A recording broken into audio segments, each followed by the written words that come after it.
the lotus of the true law. Homage to all the Buddhas and Bodhisattvas. Sadharma Pundarika Sutra. Translated by H. Kern, 1884. Sacred Books of the East, Vol XXI. Sacred-texts.com. Chapter 3. A Parable. Then the Venerable Sariputra, pleased, glad, charmed, cheerful, thrilling with delight and joy, stretched his joined hands towards the Lord, and, looking up to the Lord with a steady gaze, addressed him in this strain: I am astonished, amazed, O Lord. I am in ecstasy to hear such a call from the Lord. For when, before I had heard of this law from the Lord, I saw other bodhisattvas, and heard that the bodhisattvas would in future get the name of Buddhas, I felt extremely sorry, extremely vexed to be deprived from so grand a sight as the Tathagata knowledge. And whenever, O Lord, for my daily recreation I was visiting the caves of rocks or mountains, wood thickets, lovely gardens, rivers, and roots of trees, I always was occupied with the same and ever recurring thought, whereas the entrance into the fixed points or elements of the law is nominally equal, we have been dismissed by the Lord with the inferior vehicle. Instantly, however, O Lord, I felt that it was our own fault, not the Lord's. For had we regarded the Lord at the time of his giving the all-surpassing demonstration of the law, that is, the exposition of supreme, perfect enlightenment, then, O Lord, we should have become adepts in those laws. But because, without understanding the mystery of the Lord, we, at the moment of the bodhisattvas not being assembled, heard only in a hurry, caught, meditated, minded, took to heart the first lessons pronounced ori the law, therefore, O Lord, I used to pass day and night in self-reproach. But, today, O Lord, I have reached complete extinction, today, O Lord, I have become calm, today, O Lord, I am wholly come to rest, today, O Lord, I have reached arhatship, today. O Lord, I am the Lord's eldest son, born from his law, sprung into existence by the law, made by the law, inheriting from the law, accomplished by the law. My burning has left me, O Lord, now that I have heard this wonderful law, which I had not learnt before, announced by the voice from the mouth of the Lord. And on that occasion the Venerable Sariputra addressed the Lord in the following stanzas. 1. I am astonished, great leader, I am charmed to hear this voice, I feel no doubt any more, now am I fully ripe for the superior vehicle. 2. Wonderful is the voice rather, call of the Shugatas, it dispels the doubt and pain of living beings, my pain also is all gone now that I, freed from imperfections, have heard that voice, or call. 3. When I was taking my daily recreation or was walking in woody thickets, when betaking myself to the roots of trees or to mountain caves, I indulged in no other thought but this. 4. Oh, how am I deluded by vain thoughts! Whereas the faultless laws are, nominally, equal, shall I in future not preach the superior law in the world? 5. The 32 characteristic signs have failed me, and the gold color of the skin has vanished, all the 10 powers and emancipations have likewise been lost. Oh, how have I gone astray at the equal laws! 6. The secondary signs also of the great seers, the 80 excellent specific signs, and the 18 uncommon properties have failed me. Oh, how am I deluded! 7. And when I had perceived thee, so benign and merciful to the world, and was lonely walking to take my daily recreation, I thought, I am excluded from that inconceivable, unbounded knowledge. 8 days and nights, O Lord, I passed always thinking of the same subject, I would ask the Lord whether I had lost my rank or not. 9. In such reflections, O chief of jinas, I constantly passed my days and nights, and on seeing many other bodhisattvas praised by the leader of the world. 10. And on hearing this Buddha law, I thought, to be sure, this is expounded mysteriously, it is an inscrutable, subtle, and faultless science, which is announced by the jinas on the terrace of enlightenment. 11. Formerly I was attached to heretical theories, being a wandering monk and in high honor, or, of the same opinions, with the heretics, afterwards has the Lord, regarding my disposition, taught me nirvana, to detach me from perverted views. 12. After having completely freed myself from all heretical views and reached the laws of void, I conceive that I have become extinct, yet this is not deemed to be extinction. 13. But when one becomes Buddha, a superior being, honored by men, gods, goblins, titans, and adorned with the 32 characteristic signs, then one will be completely extinct. 14. All those former cares have now been dispelled, since I have heard the voice. Now am I extinct, as thou announcest my destination, to nirvana, before the world including the gods. 15. When I first heard the voice of the Lord, I had a great terror lest it might be Mara, the evil one, who on this occasion had adopted the disguise of Buddha.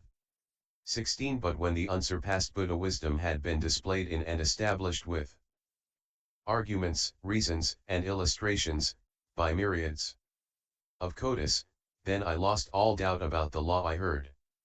17. And when thou hadst mentioned to me the thousands of Lotus of Buddhas, the past genus who have come to final rest, and how they preached this law by firmly establishing it through skillfulness.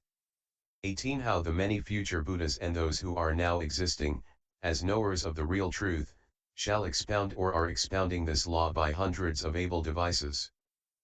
19. And when thou wert mentioning thine own course after leaving home, how the idea of the will of the law presented itself to thy mind and how thou decidedst upon preaching the law. 20. Then I was convinced, this is not Mara, it is the Lord of the world, who has shown the true course, no Maras can here abide. So then my mind, for a moment, was overcome with perplexity. 21. But when the sweet, deep, and lovely voice of Buddha gladdened me, all doubts were scattered, my perplexity vanished, and I stood firm in knowledge. 22. I shall become a Tathagata, undoubtedly, worshipped in the world including the gods, I shall manifest Buddha wisdom, mysteriously rousing many bodhisattvas. After this speech of the venerable Sariputra, the Lord said to him, I declare to thee, Sariputra, I announce to thee, in presence of this world including the gods, Maras, and Brahmas, in presence of this people including ascetics and Brahmans, that thou, Sariputra, hast been by me made ripe for supreme, perfect enlightenment, in presence of 20,100,000 myriads of Lotus of Buddhas, and that thou, Sariputra, hast for a long time followed my commandments. Thou, Sariputra, art, by the counsel of the Bodhisattva, by the decree of the Bodhisattva, reborn here under my rule. Owing to the mighty will of the Bodhisattva thou, Sariputra, hast no recollection of thy former vow to observe the religious course of the counsel of the Bodhisattva, the decree of the Bodhisattva. Thou thinkest that thou hast reached final rest. I, wishing to revive and renew in thee the knowledge of thy former vow to observe the religious course, will reveal to the disciples the Dharmapariyaya called the Lotus of the True Law, this Suranta, and see.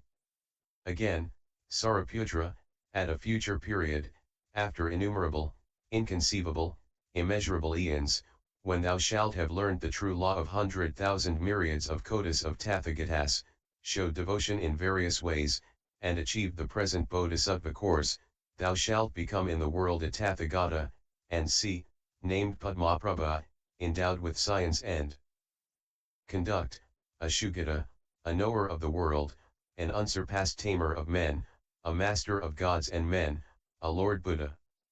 At that time then, Sariputra, the Buddha field of that Lord, the Tathagata Padmaprabha, to be called Vriga, will be level, pleasant, delightful, extremely beautiful to see, pure, prosperous, rich, quiet, abounding with food, replete with many races of men.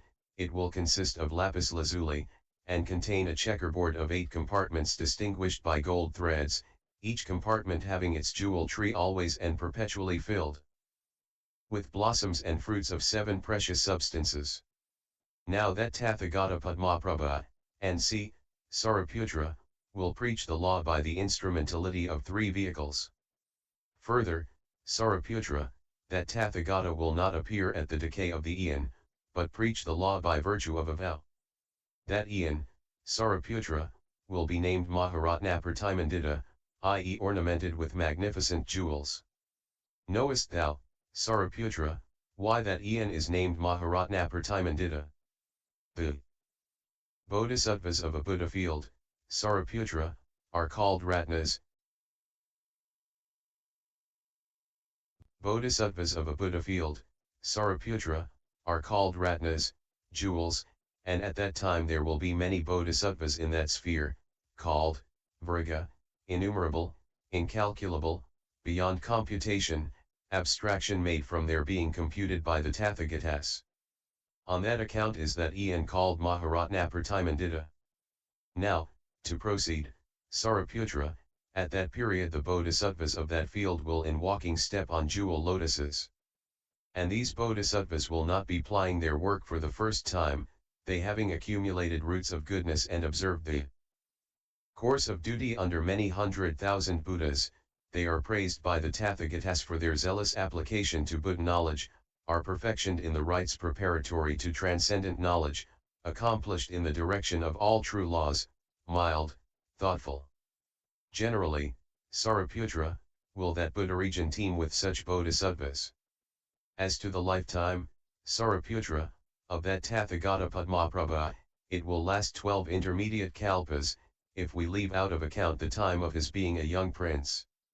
And the lifetime of the creatures then living will measure 8 intermediate kalpas.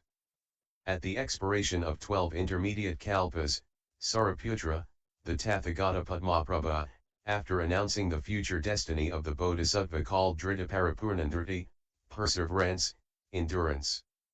Dhritaparapurna is, full of perseverance or endurance to superior perfect enlightenment, is to enter complete nirvana. This Bodhisattva Mahasattva Dhritaparapurna, O monks, shall immediately after me come to supreme, perfect enlightenment.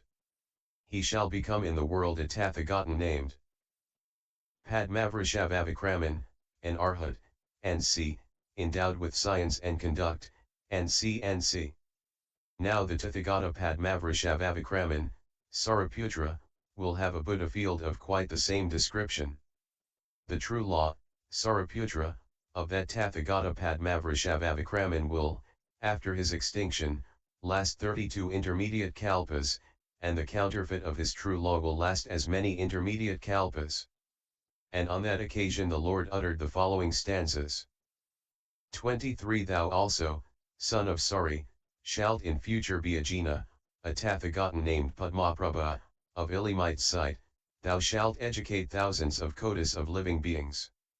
24 After paying honor to many kotis of Buddhas, making strenuous efforts in the course of duty, and after having produced in thyself the 10 powers, thou shalt reach supreme, perfect enlightenment. 25 Within a period inconceivable and immense there shall be an eon rich in jewels, or, the eon jewel rich, and a sphere named Virga, the pure field of the highest of men. 26 And its ground will consist of lapis lazuli, and be set off with gold threads, it will have hundreds of jewel trees, very beautiful, and covered with blossoms and fruits.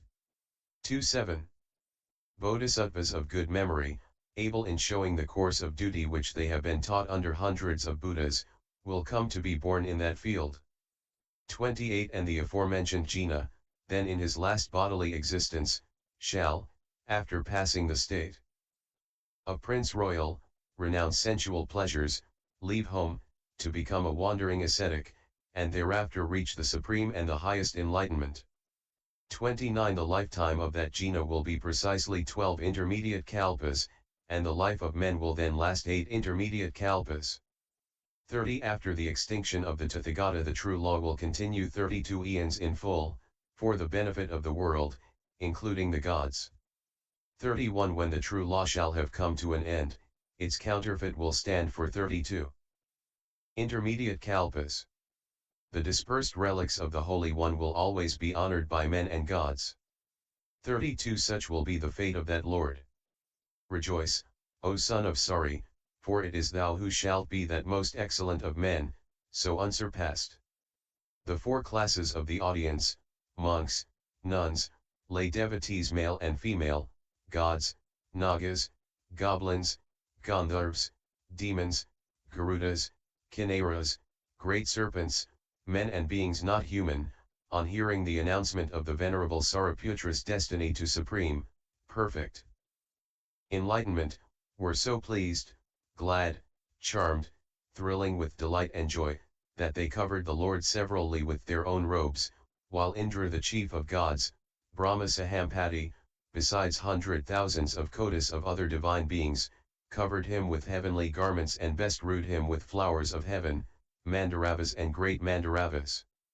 High aloft they whirled celestial clothes and struck 100,000s of celestial musical instruments and cymbals, high in the sky, and after pouring a great rain of flowers they uttered these words, "The wheel of the law has been put in motion by the Lord, the first time at Benares at Rishipatana in the Deer Park, today has the Lord again put in motion the supreme will of the law." And on that occasion those divine beings uttered the following stanzas. 33 The will of the law was put in motion by thee, O thou that art unrivaled in the world, at Benares, O great hero. That will which is the rotation of, the rise and decay of all aggregates. 34 There it was put in motion for the first time, now, a second time, is it turned here, O Lord. Today, O Master, thou hast preached this law, which is hard to be received with faith. 35 Many laws have we heard near the Lord of the world, but never before did we hear a law like this. 36 We receive with gratitude, O great hero, the mysterious speech of the great sages, such as this prediction regarding the self-possessed Arya Sariputra. 37 May we also become such incomparable Buddhas in the world, who by mysterious speech announce supreme Buddha enlightenment. 38 May we also, by the good we have done in this world and in the next, and by our having propitiated the Buddha, be allowed to make a vow for Buddhaship. Thereupon the venerable Sariputra thus spoke to the Lord, My doubt is gone, O Lord, my uncertainty is at an end on hearing from the mouth of the Lord my destiny to supreme enlightenment.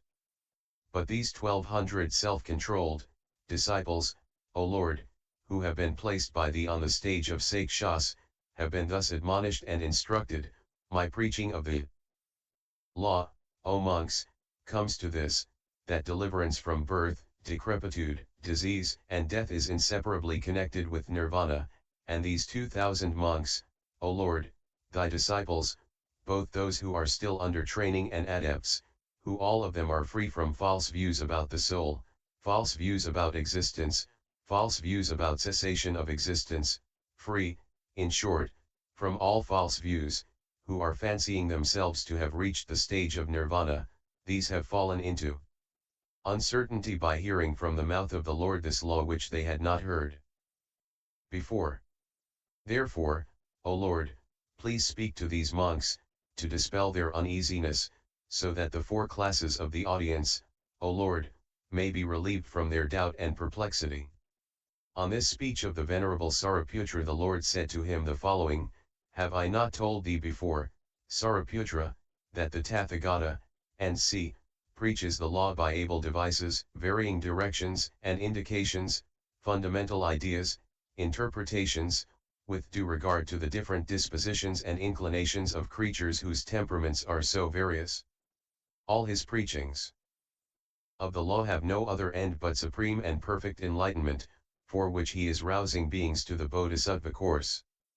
But, Sariputra, to elucidate this matter more at large, I will tell thee a parable, for men of good understanding will generally readily enough catch the meaning of what is taught under the shape of a parable. Let us suppose the following case, Sariputra.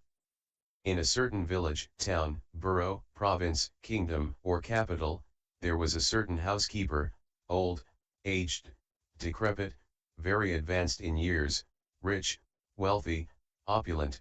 He had a great house, high, spacious, built a long time ago and old, inhabited by some 2, 3, 4, or 500 living beings. The house had but one door, and a thatch, its terraces were tottering, the bases of its pillars rotten, the coverings and plaster of the walls loose. On a sudden the whole house was from every side put in conflagration by a mass of fire. Let us suppose that the man had many little boys, say 5, or 10, or even 20, and that he himself had come out of the house. Now, Sariputra, that man, on seeing the house from every side wrapped in a blaze by a great mass of fire, got afraid, frightened, anxious in his mind, and made the following reflection: I myself am able to come out from the burning house through the door, quickly and safely, without being touched or scorched by that great mass of fire, but my children, those young boys, are staying in the burning house, playing, amusing, and diverting themselves with all sorts of sports.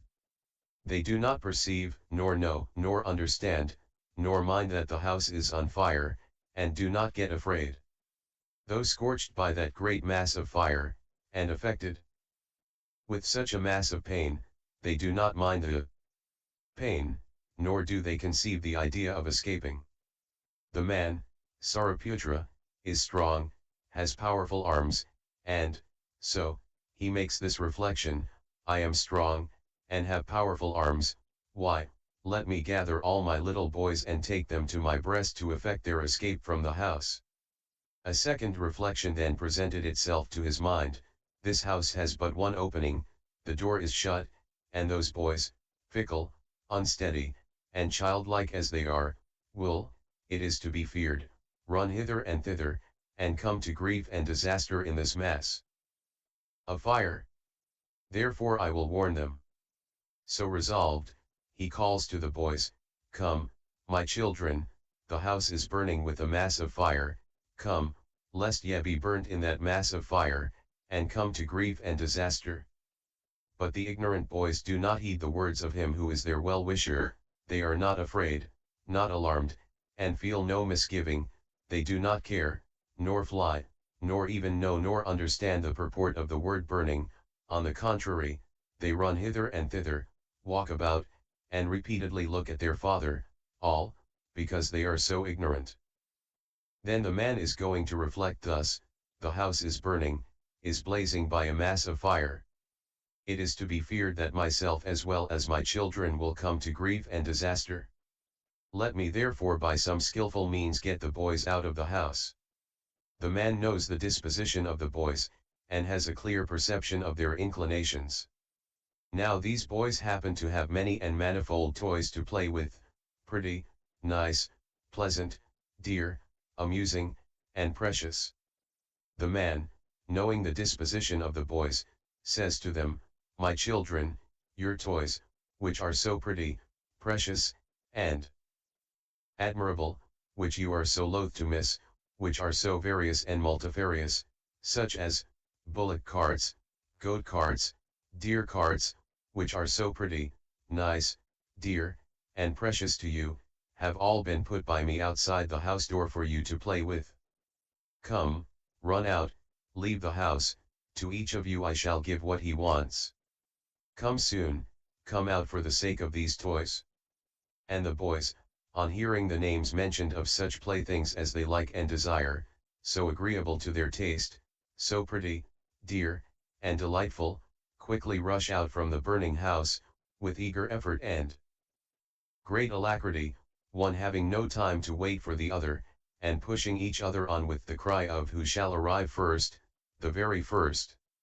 The man, seeing that his children have safely and happily escaped, and knowing that they are free from danger, goes and sits down in the open air on the square of the village, his heart filled with joy and delight, released from trouble and hindrance, quite at ease.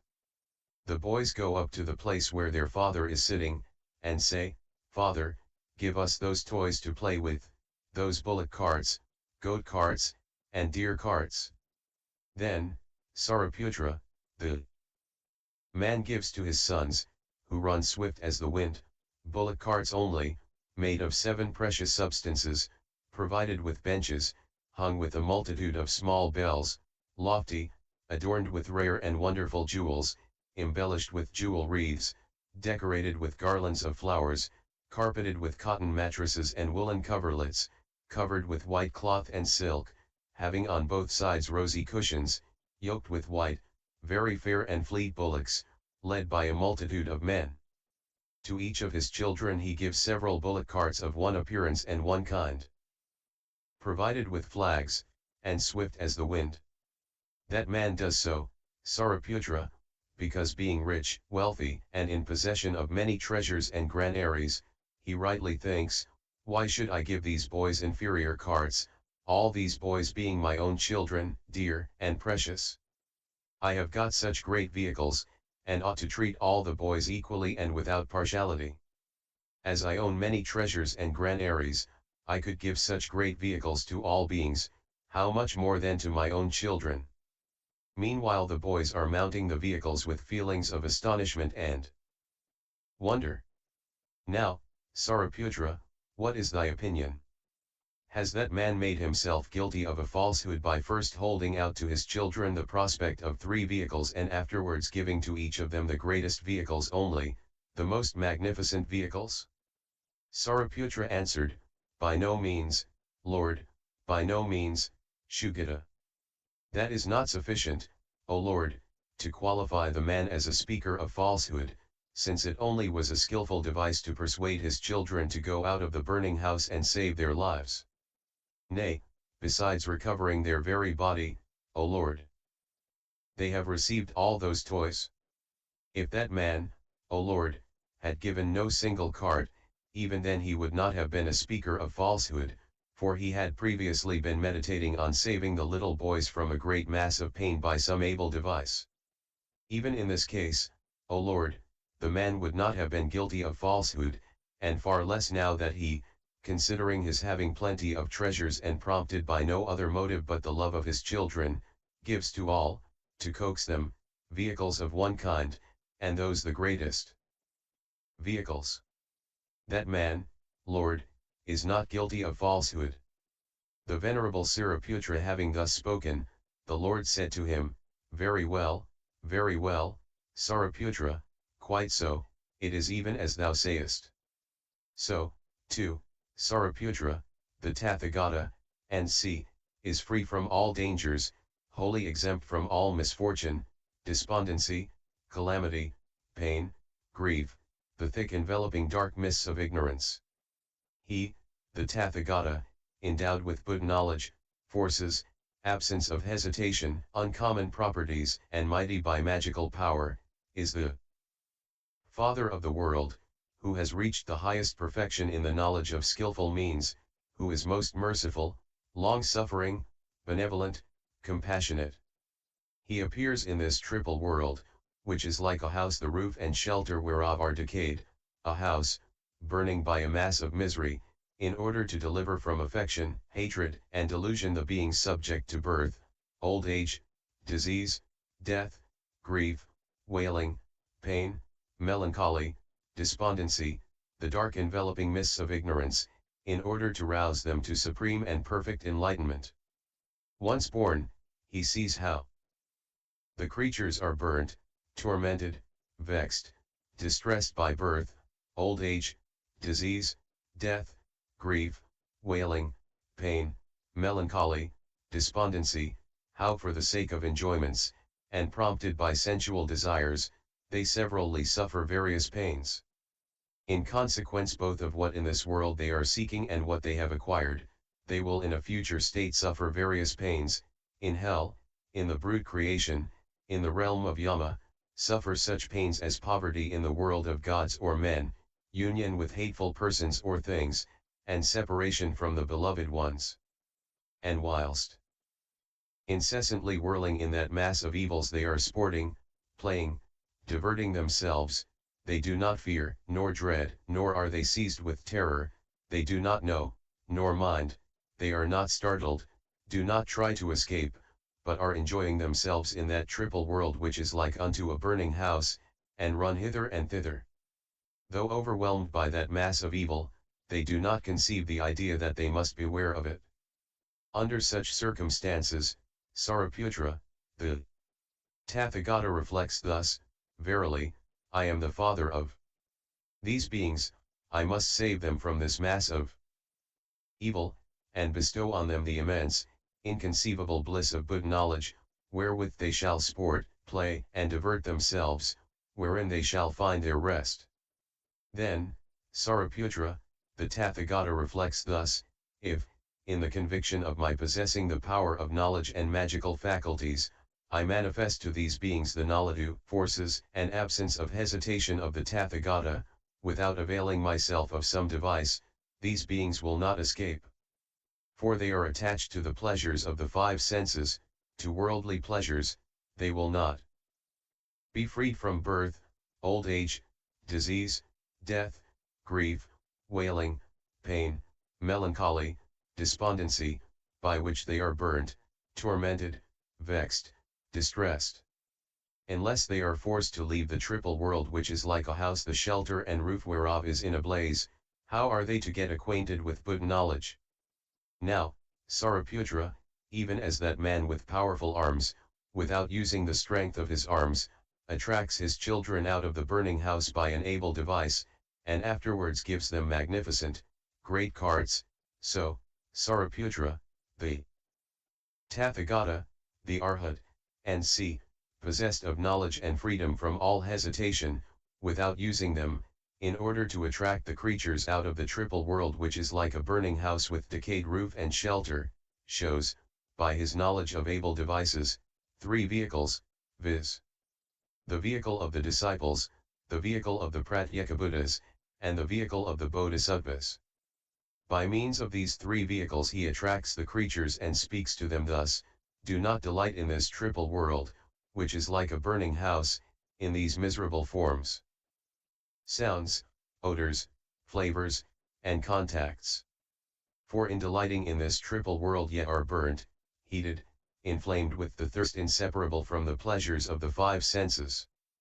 Fly from this triple world, betake yourselves to the three vehicles, the vehicle of the disciples, the vehicle of the Pratyekabuddhas, the vehicle of the Bodhisattvas. I give you my pledge for it, that I shall give you these three vehicles. Make an effort to run out of this triple world. And to attract them I say, these vehicles are grand, praised by the Aryas, and provided with most pleasant things, with such you are to sport, play, and divert yourselves in a noble manner. Ye will feel the great delight of the faculties, powers, constituents of Bodhi, meditations, the 8 degrees of emancipation, self-concentration, and the results of self-concentration, and yet will become greatly happy and cheerful. Now, Sariputra, the beings who have become wise have faith in the Tathagata, the Father of the world, and consequently apply themselves to his commandments. Amongst them there are some who, wishing to follow the dictate of an authoritative voice, apply themselves to the commandment of the Tathagata to acquire the knowledge of the four great truths, for the sake of their own complete nirvana. These one may say to be those who, coveting the vehicle of the disciples, fly from the triple world, just as some of the boys will fly from that burning house, prompted by a desire of getting a cart yoked with deer. Other beings desirous of the science without a master, of self-restraint and tranquility, apply themselves to the commandment of the Tathagata to learn to understand causes and effects, for the sake of their own complete nirvana. These one may say to be those who, coveting the vehicle of the Pratyekabuddhas, fly from the triple world, just as some of the boys fly from the burning house, prompted by the desire of getting a cart yoked with goats. Others again desirous of the knowledge of the all-knowing, the knowledge of Buddha, the knowledge of the self-born one, the science without a master, apply themselves to the commandment of the Tathagata to learn to understand the knowledge, powers, and freedom from hesitation of the Tathagata, for the sake of the common will and happiness, out of compassion to the world, for the benefit, will, and happiness of the world at large, both gods and men, for the sake of the complete nirvana of all beings. These one may say to be those who, coveting the great vehicle, fly from the triple world. Therefore they are called Bodhisattvas Mahasattvas. They may be likened to those among the boys who have fled from the burning house prompted by the desire of getting a cart yoked with bullocks. In the same manner, Sariputra, as that man, on seeing his children escape from the burning house and knowing them safely and happily rescued and out of danger, in the consciousness of his great wealth, gives the boys one single grand cart. So, too, Sariputra, the Tathagata, the Arhat, and c. on seeing many kotis of beings recovered from the triple world, released from sorrow, fear, terror, and calamity, having escaped owing to the command of the Tathagata, delivered from all fears, calamities, and difficulties, and having reached the bliss of nirvana, so, too, Sariputra, the Tathagata, the Arhat, and c. considering that he possesses great wealth of knowledge, power, and absence of hesitation, and that all beings are his children, leads them by no other vehicle but the Buddha vehicle to full development. But he does not teach a particular nirvana for each being, he causes all beings to reach complete nirvana by means of the complete nirvana of the Tathagata. And those beings, Sariputra, who are delivered from the triple world, to them the Tathagata gives as toys to amuse themselves with the lofty pleasures of the Aryas. The pleasures of meditation, emancipation, self-concentration, and its results, toys, all of the same kind. Even as that man, Sariputra, cannot be said to have told a falsehood for having held out to those boys the prospect of 3 vehicles and given to all of them but one great vehicle, a magnificent vehicle made of 7 precious substances, decorated with all sorts of ornaments, a vehicle of one kind, the most egregious of all. So, too, Sariputra, the Tathagata, the Arhat, and c. tells no falsehood when by an able device he first holds forth 3 vehicles and afterwards leads all to complete nirvana by the one great vehicle.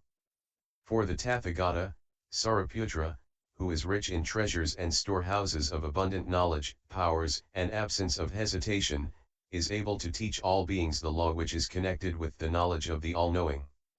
In this way, Sariputra, one has to understand how the Tathagata by an able device and direction shows but one vehicle, the great vehicle. And on that occasion the Lord uttered the following stanzas. 39 A man has an old house, large, but very infirm, its terraces are decaying and the columns rotten at their bases. 40 The windows and balconies are partly ruined, the wall as well as its coverings and plaster decaying, the coping shows rents from age, the thatch is everywhere pierced with holes. 41 It is inhabited by no less than 500 beings, containing many cells and closets filled with excrements and disgusting. 42 Its roof rafters are wholly ruined, the walls and partitions crumbling away, cotis of vultures nestle in it, as well as doves, owls, and other birds. 43 There are in every corner dreadful snakes, most venomous and horrible, scorpions and mice of all sorts, it is the abode of very wicked creatures of every description. 44 Further, one may meet in it here and there beings not belonging to the human race. It is defiled with excrement and urine, and teeming with worms, insects, and fireflies, it resounds from the howling of dogs and jackals. 45 In it are horrible hyenas that are wont to devour human carcasses, many dogs and jackals greedily seeking the matter of corpses. 46 Those animals weak from perpetual hunger go about in several places to feed upon their prey, and quarreling fill the spot with their cries. Such is that most horrible house. 47 There are also very malign goblins, who violate human corpses, in several spots there are centipedes, huge snakes, and vipers. 48 Those animals creep into all corners, where they make nests to deposit their brood, which is often devoured by the goblins. 49 And when those cruel-minded goblins are satiated with feeding upon the flesh of other creatures, so that their bodies are big, then they commence sharply fighting on the spot. 50 In the wasted retreats are dreadful, malign urchins, some of them measuring 1 span, others 1 cubit or 2 cubits, all nimble in their movements. 51 They are in the habit of seizing dogs by the feet, throwing them upside down upon the floor, pinching their necks and using them ill. 52 There also live yelling ghosts naked, black, wan, tall, and high, who, hungry and in quest of food, are here and there emitting cries of distress. 53 Some have a mouth like a needle, Others have a face like a cow's, they are of the size of men or dogs, go with entangled hair, and utter plaintive cries from want of food.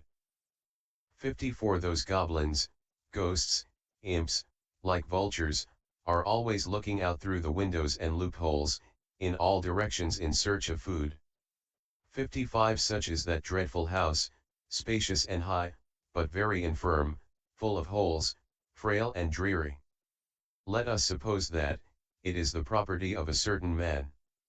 56 And that while he is out of doors the house is reached by a conflagration, so that on a sudden it is wrapped in a blazing mass of fire on every side.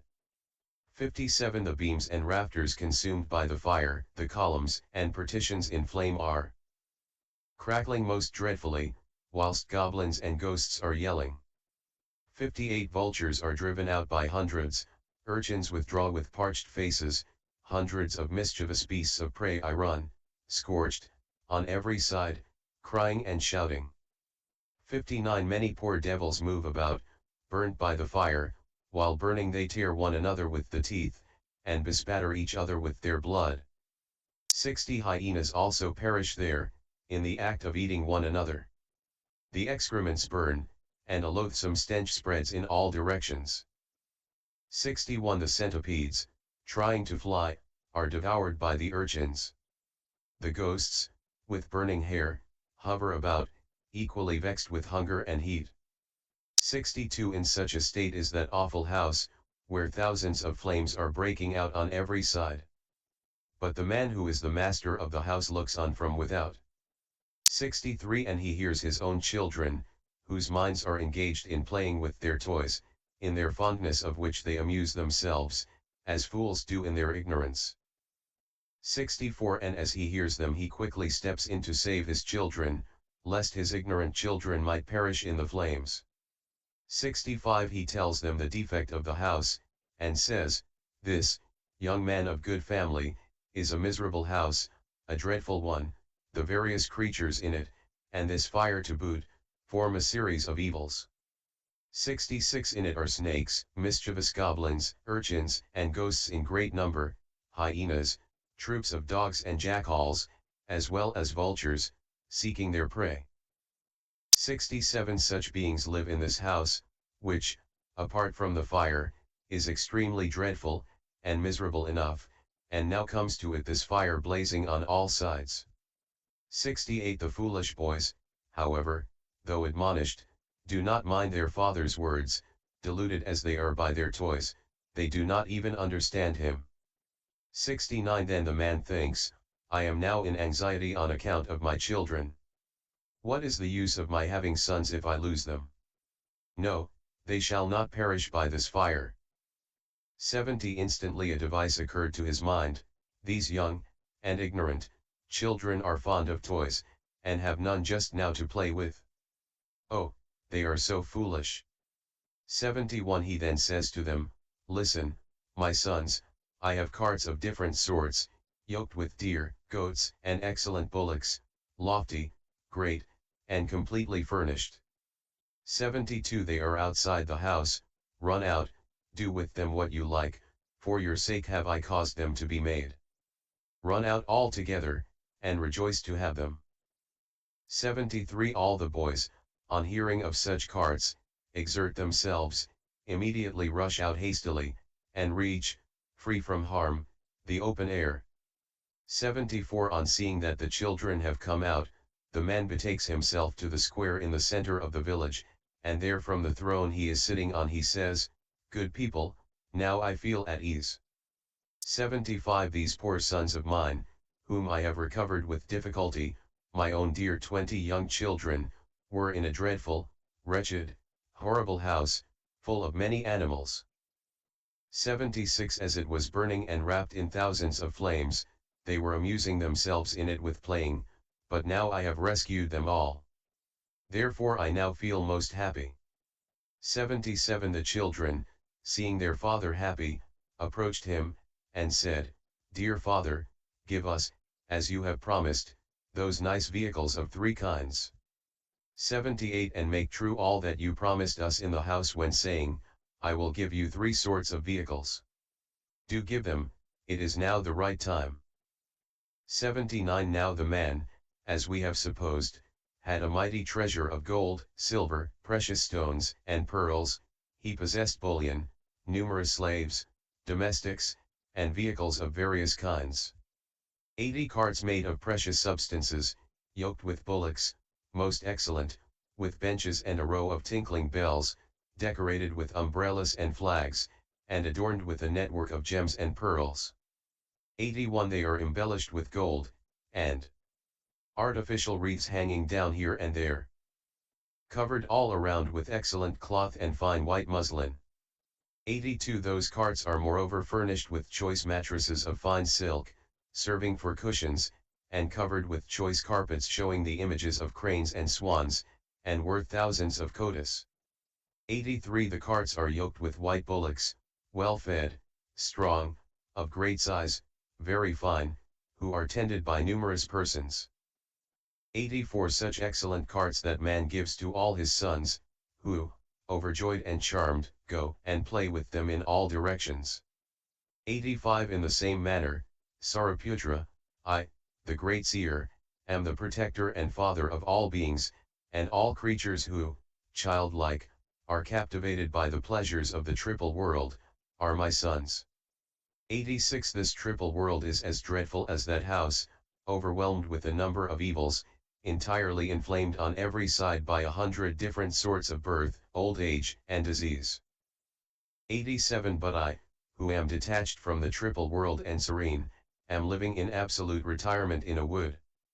This triple world is my domain, and those who in it are suffering from burning heat are my sons. 88 And I told its evils because I had resolved upon saving them, but they would not listen to me, because all of them were ignorant and their hearts attached to the pleasures of sense. 89 Then I employ an able device, and tell them of the three vehicles, so showing them the means of evading the numerous evils of the triple world which are known to me. 90 And those of my sons who adhere to me, who are mighty in the six transcendent faculties, abhigyas, and the triple science, the pratyekabuddhas, as well as the bodhisattvas unable to slide back. 91 And those, others, who equally are my sons, to them I just now am showing, by means of this excellent allegory, the single Buddha vehicle. Receive it, ye shall all become jinas.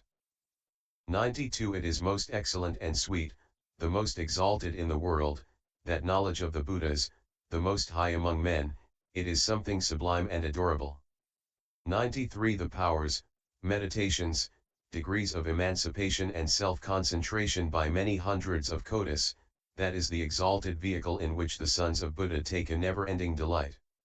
94 In playing with it they pass days and nights, fortnights, months, seasons, years, intermediate kalpas, nay, thousands of kotas of kalpas. 95 This is the lofty vehicle of jewels which sundry bodhisattvas and the disciples listening to the Shugata employ to go and sport on the terrace of enlightenment. 96 Know then, Tishya, that there is no second vehicle in this world anywhere to be found, in whatever direction thou shalt search, apart from the device, shown, by the Most High among men. 97 Ye are my children, I am your father, who has removed you from pain, from the triple world, from fear and danger, when you had been burning for many kotas of eons. 98 And I am teaching blessed rest, nirvana, in so far as, though you have not yet reached final rest, you are delivered from the trouble of the mundane world, provided you seek the vehicle of the Buddhas.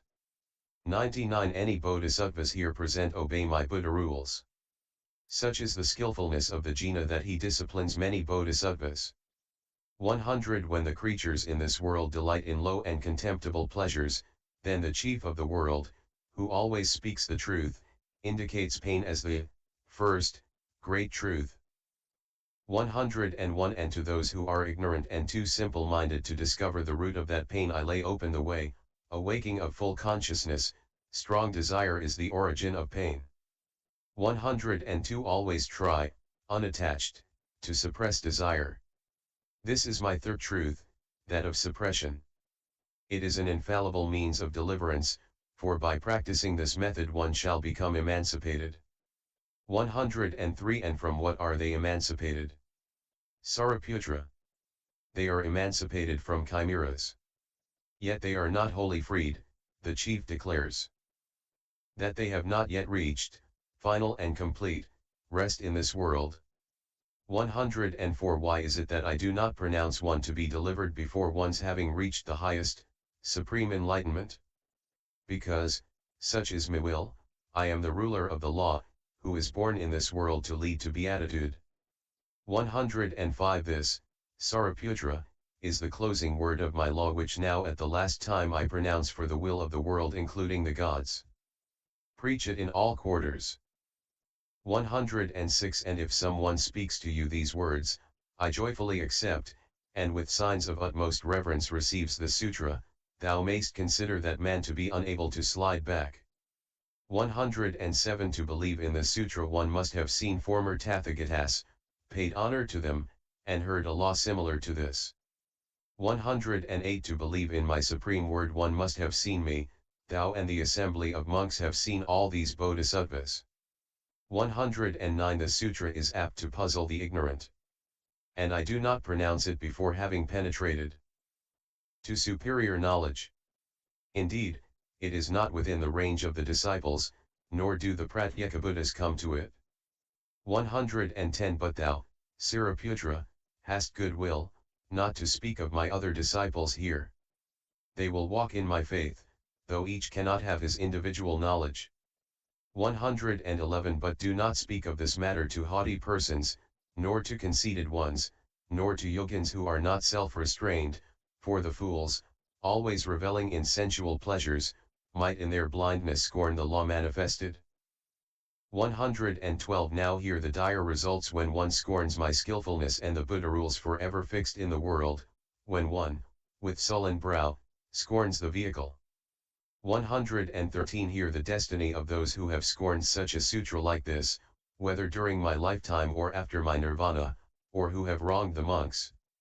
114 After having disappeared from amongst men, they shall dwell in the lowest hell, aviki, during a whole kalpa, and thereafter they shall fall lower and lower, the fools, passing through repeated births for many intermediate kalpas.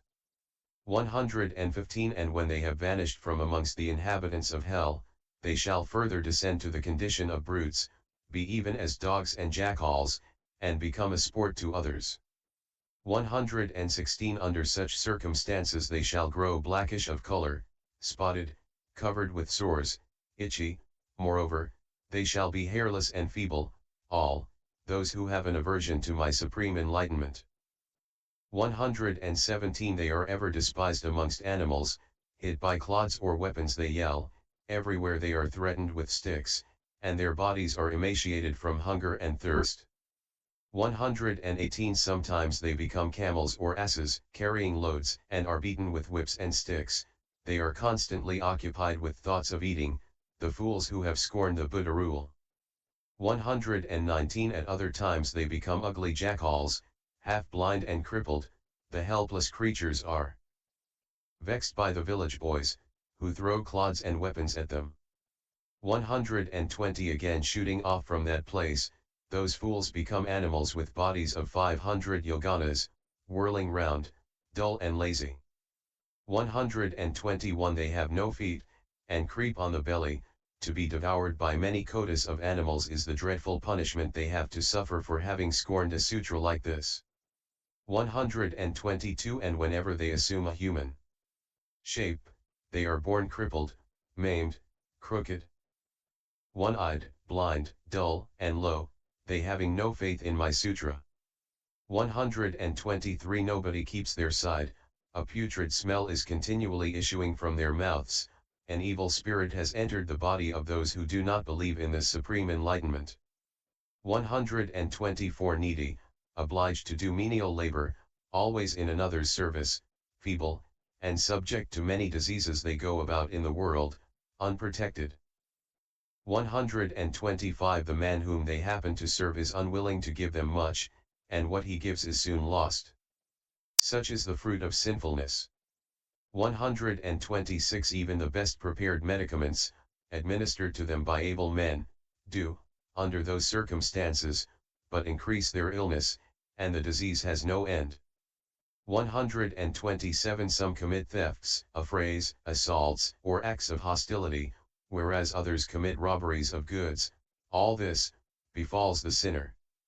128 Never does he behold the Lord of the world, the King of kings ruling the earth, for he is doomed to live at a wrong time, he who scorns my Buddha rule. 129 Nor does that foolish person listen to the law, he is deaf and senseless, he never finds rest, because he has scorned this enlightenment. 130 During many 100,000 myriads of kotis of eons equal to the sand of the Ganges he shall be dull and defective, that is the evil result from scorning the sutra. 131 Hell is his garden, or monastery, a place of misfortune his abode, he is continually living amongst asses, hogs, jackals, and dogs. 132 And when he has assumed a human shape he is to be blind, deaf, and stupid, the servant of another, and always poor. 133 Diseases, myriads of kotis of wounds on the body, scab, itch, scurf, leprosy, blotch, a foul smell are, in that condition, his covering and apparel. 134 His sight is dim to distinguish the real. His anger appears mighty in him, and his passion is most violent, he always delights in animal wombs. 135 Were I to go on, Sariputra, for a whole eon, enumerating the evils of him who shall scorn my sutra, I should not come to an end. 136 And since I am fully aware of it, I command thee, Sariputra, that thou shalt not expound a sutra like this before foolish people. 137 But those who are sensible, instructed, thoughtful, clever, and learned, who strive after the highest supreme enlightenment, to them expound its real meaning. 138 Those who have seen many kotis of Buddhas, planted immeasurably many roots of goodness, and undertaken a strong vow, to them expound its real meaning. 139 Those who, full of energy and ever kind-hearted, have a long time been developing the feeling of kindness, have given up body and life, in their presence thou mayst preach the sutra. 140 Those who show mutual love and respect, keep no intercourse with ignorant people, and are content to live in mountain caverns, to them expound this hallowed sutra. 141 If thou see sons of Buddha who attach themselves to virtuous friends and avoid bad friends, then reveal to them this sutra. 142 Those sons of Buddha who have not broken the moral vows, are pure like gems and jewels, and devoted to the study of the great sutras, before those thou mayst propound this sutra. 143 Those who are not irascible, ever sincere, full of compassion for all living beings, and respectful towards the Shugata, before those thou mayst propound this sutra. 144 To one who in the congregation, without any hesitation and distraction of mind, speaks to expound the law, with many myriads of kotis of illustrations, thou mayst manifest this sutra. 145 And he who, desirous of acquiring all-knowingness, respectfully lifts his joined hands to his head, or who seeks in all directions to find some monk of sacred eloquence. 146 And he who keeps, in memory, the great wreaths, while he never shows any liking for other books, nor even knows a single stanza from another work, to all of them thou mayst expound this sublime sutra. 147 He who seeks such an excellent sutra as this, and after obtaining it devoutly worships it, is like the man who wears a relic of the Tathagata he has eagerly sought for. 148 Never mind other satras nor other books in which a profane philosophy is taught, such books are fit for the foolish, avoid them and preach the sutra. 149 During a full eon, Sariputra, I could speak of thousands of kotis of connected points. But this suffices, thou mayst reveal the sutra to all who are striving after the highest supreme enlightenment. And LSX 0